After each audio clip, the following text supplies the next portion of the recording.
Hello! Today's stories come from r/MaliciousCompliance. We've got 4 stories. First up, been everything in this room? You got it, boss. Not my own malicious compliance, but overheard, then witnessed at work. A few months ago, the 2 owners at my work had a huge disagreement, which has escalated to full-blown screaming matches in the middle of the office and nearly into several physical fights. It came to a head last Friday, and owner A decided to pack it all in and leave effective immediately. After lunch, owner B called the warehouse manager up to the office and pointed at owner A's office, situated just off the main open plan office. He said, "I'm too stressed to deal with this, so I'm going home.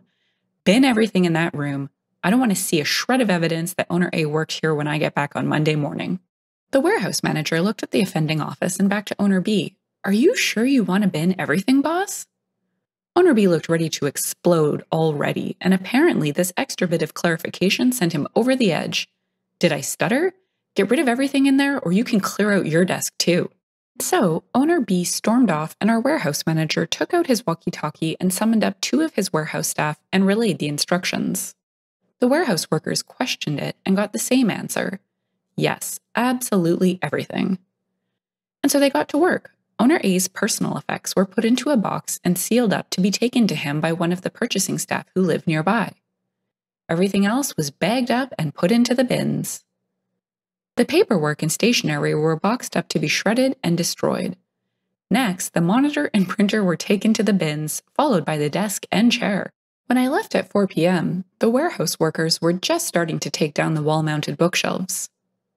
I would have expected them to stop there, but when I got in this morning, there was nothing in the office. The curtains and blinds are gone, plug sockets and light fittings taken off the walls, leaving exposed wires. The tiles were removed from the ceiling, showing the ductwork and wiring above. The carpet that owner A requested be put in was torn up, leaving the underlay. Even the door with owner A's name plaque on it was taken off the hinges. It looks like a construction site in there. Owner B came in at 10 this morning, took one look at the bomb site, and started screaming his head off and demanded to see the warehouse manager. He wanted whoever did this to put this right and then get off site as they were fired. If no one owned up, then the whole warehouse shift was fired. Our warehouse manager never went to give a care, just peered into the office and said, "You said bin everything, boss. Looks like they did," and walked off. Owner B looked like he was going to burst a vessel. Call me jaded, but these comments on management are some of the funniest I've seen. Let's get straight to them. Oh, the perils of management by tantrum. Especially like this part, quoting, "He wanted whoever did to put this right and then get off site as they were fired. Now you get in there, you fix all that, and then you get out because you're fired." I'm going to move directly to the fired part. Bye. And now for my favorite, seagull management. Swoop in, squawk loudly, poop all over everything, then leave. Isn't that just the best? Definitely going in my arsenal. And now for our second story. Dealership said sue, so I did. This all started December of last year and just finished last week. So, bought a car from one of those buy here and pay here places. I love the car. It's a Mazda 5 from 2014. Basically, the smallest minivan I've ever seen. Well, on Christmas, we drove to some family for dinner and celebration. When we went to leave, the car would not start. We checked everything and found out the horn wasn't even connected, any fuse that wasn't absolutely needed was simply missing, and the tires were the original tires. Beyond that, we hooked up to the computer and it read several errors, but the one getting in the way was the immobilizer. I had never known the van had one. I called AAA and set up towing, but because we were in the middle of nowhere, AAA couldn't get a tow truck to us under our membership, free, so we had to call a tow truck and then submit the bill to AAA after the fact. So family let us borrow their car and the van was towed to a shop. A few days later, and the shop calls and tells us what's wrong. I live in Texas, a single-party consent state, and I record all my calls thanks to an app on my phone. The long list of car issues isn't important. The point of this van is a basic work van. The only issue they found stopping it from running is the immobilizer is active and they can't touch it without talking to the dealer. I three-way called the dealership and the shop, and we talked for 17.43 minutes. During this call, The dealership acknowledged we were not behind, and everything should be working unless it malfunctioned. The dealership also gave permission for the shop to bypass it, and we would be reimbursed the towing and repairs. All the shop needed to do to get the van running was bypass the immobilizer, and a couple days later we picked up the van and paid the bill. Both bills came to just under $300, and we started calling the dealership. The first few conversations go well, and the phone reps seem interested in helping. But mostly I end up getting tossed around from department to department and then disconnected. That went on for some time, and I, of course, took to Reddit to find out options. As almost always happens, Reddit users know some crazy facts on how to get stuff done. So I followed their advice and kept calling, eventually getting to a supervisor, and the first supervisor said he'd get it taken care of, and we ended the call. 2 more days go by, and nothing is heard. So I call back, get tossed around, and then get another manager who says, "We are not responsible for mechanical issues," and hangs up. I call back now quite annoyed and eventually get back to the same manager. I explain I have all the information and call recordings, including the repair shop 3-way call. He cuts me off and says, "What, are you going to take us to court over $296.47? I don't think so, but go ahead and sue. We will win, and if that small amount is worth suing to you, you probably don't have the resources to actually sue." This, of course, made me quite upset, so off to a justice of the peace and explain what's happened. They give us a small claims form and explain the process. We can fill it out and pay for a constable to serve the dealership, or fill out the paper and take it to the dealership unfiled and explain everything to a manager in person. We chose the cheaper route because the manager on the phone was right. We didn't have the money to have it served, only filed. So we transcribed the phone calls, found out how to fill out the paper. The hardest part was finding the agent. We didn't know what that meant, but we again turned to Reddit and learned. We gathered the bills and all the paperwork and made our way to the dealership payment center. I wait in line and see the name of the manager is the same as the manager on the phone that told me to sue. I wait in line, and when it's my turn, I ask to talk to John, and he comes over and sits across from me. After making introductions, and I confirm it's the same guy, I start to explain the situation again. As I'm explaining, I see when he recalls talking to me on the phone. He starts to dismiss me, and I explain that he asked me to sue, and I'm here with all my evidence and the unfiled suit, giving him one final chance. He starts to look over the papers and asked if I still had the recordings. I said yes, I could email him a copy. We sit and talk for about an hour as he reads.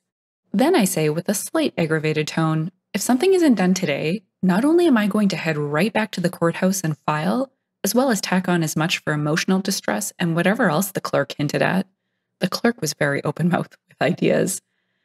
As well as send a copy of everything to every email on the corporate website.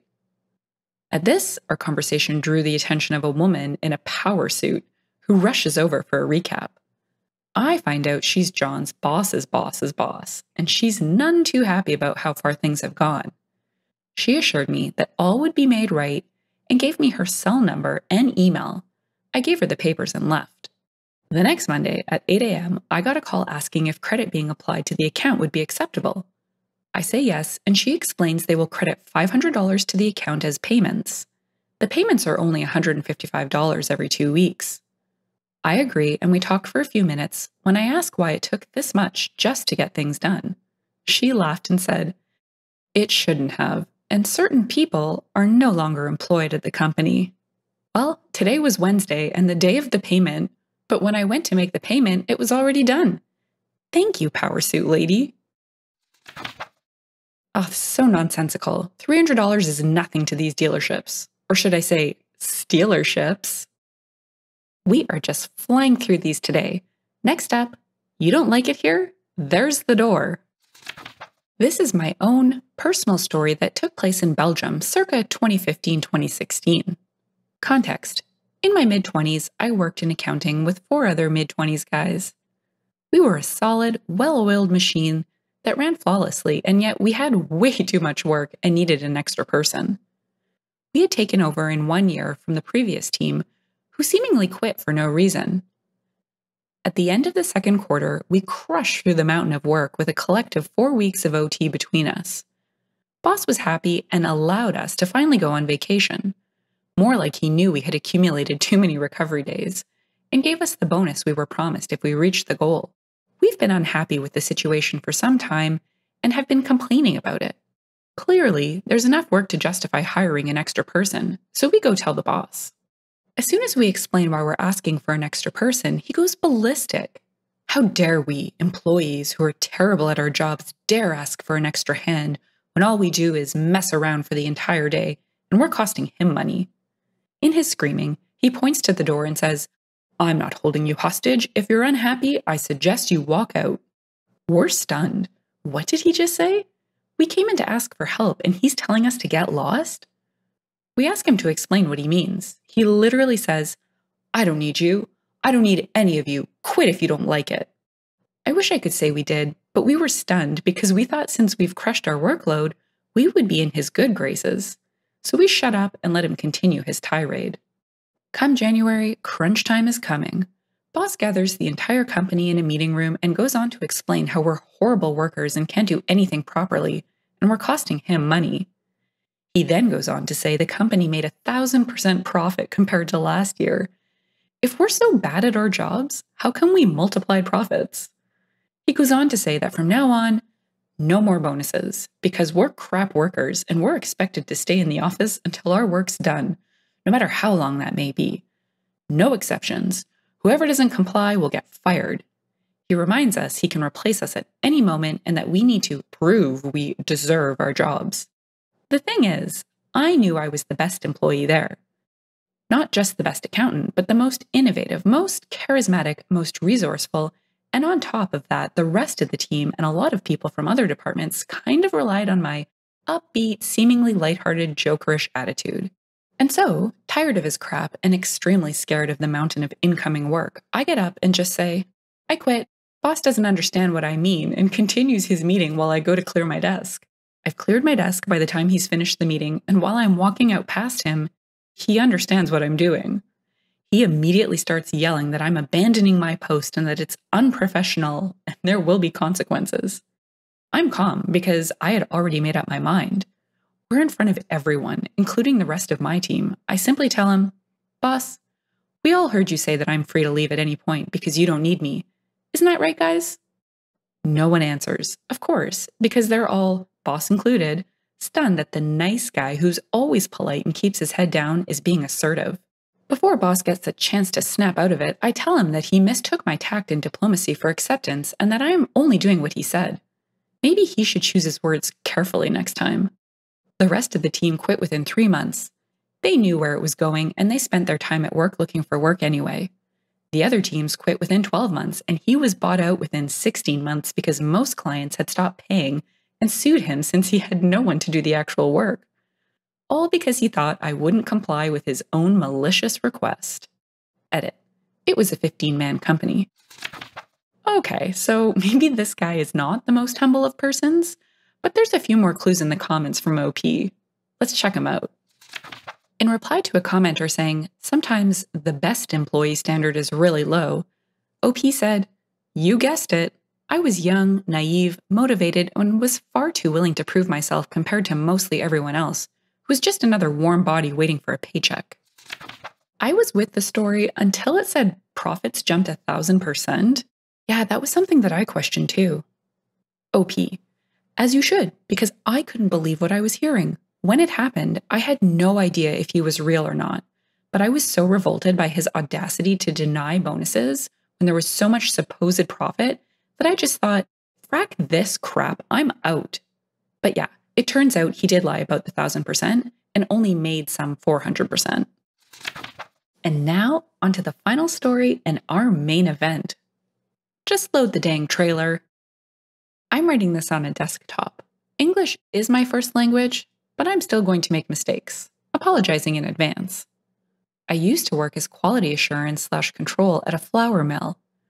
For you to sink your teeth into your sandwich of delicious, fresh bread, 3 things have to happen. Flour has to be made. This happens at a flour mill. Flour has to get to the bakery. This usually happens by trailer or truck. The trucking company, usually a separate company or business from the flour mill, has to pull their trailer up to the scale and get loaded. They then drive it to the bakery. Bakery. where they make that high-carb goodness with crusts that your kids hate. One day, I get a call from one of the bakeries we serve. We unloaded the flour today and our camera's got a bunch of dough balls going into the silo. Unacceptable. How can this happen? Trucks have to be washed every 3 to 4 weeks. If the trailer is not dried properly, then it retains some water from the final rinse. It mixes with the flour, creates dough, and delivers a subpar product. It causes a fermentation reaction. For some reason, since I'm quality control at the mill, everyone looked at me to fix this problem, which is really a problem with the trucking company and the wash stations they use. But I rose to the challenge. I called a meeting of the trucking company, the mill, and the bakery. I told them what was going on, explained that it was unacceptable, and came up with a plan. Before loading, every freshly washed trailer has to be inspected by me or someone else on quality control. We will not load trailers that the mill quality control does not release for loading. They all quickly agreed. Great idea! I got congratulations on fixing the problem. Until one Monday morning. We were supposed to load a trailer at 3 a.m. I was not supposed to be working then, but I came in just to inspect and sign off on the trailer. Delivery was at 7 a.m. It's a 3-hour drive to the bakery. Bob, the driver, was running late. I was getting mad, kept thinking of my bed and how I should be sleeping. Bob shows up at 3:30 a.m. with the trailer. Dang traffic, let's load this quick, maybe I can still make it. Hold on, I have to inspect it. No, you don't. I have to make this delivery. Bob, I'm inspecting the trailer before we load it. Cursing ensues. He starts making colorful accusations of my mother and my entire ancestral line. I ignore him. I climb up on top of the trailer. Soaking wet, I can see water on the bottom. The entire trailer was damp. I come back down. Bob, we can't load this trailer. It's wet. You need to dry it. Drying takes about 25 to 40 minutes, depending on the weather. More cursing. Finally, he says, No. I'm not losing my job to bureaucrats who have no idea what traffic is like. I'm not drying this trailer. You're going to load the trailer, and I'm going to be on my way, like I've been doing for years. I was so tired, and I had a short fuse. Bob, are you going to dry the trailer? No. Malicious compliance ensues. Okay. I went to the head miller on site. I told him that the trucking company is refusing to dry the trailer. I'm not wasting any more time here. I've done my job. I inspected the trailer. I'm going home, and I'm going to sleep. I left. Bob found out I had left, and he said to loaders, Great, now you can load me up. They informed him that they couldn't load freshly washed trailers without quality signing off. And now, no one was here to sign off, so sorry, you're going to miss the delivery.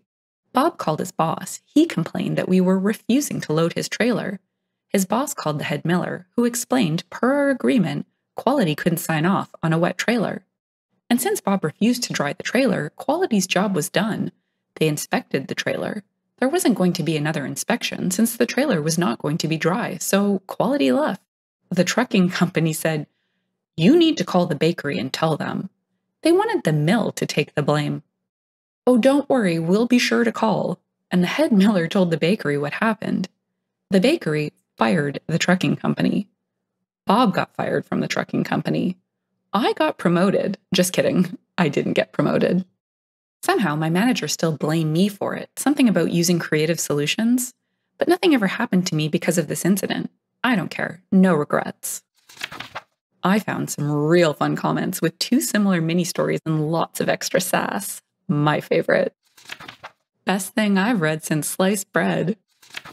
In response to Bob's comment, You're going to load the trailer and I'm going to be on my way, like I've been doing for years.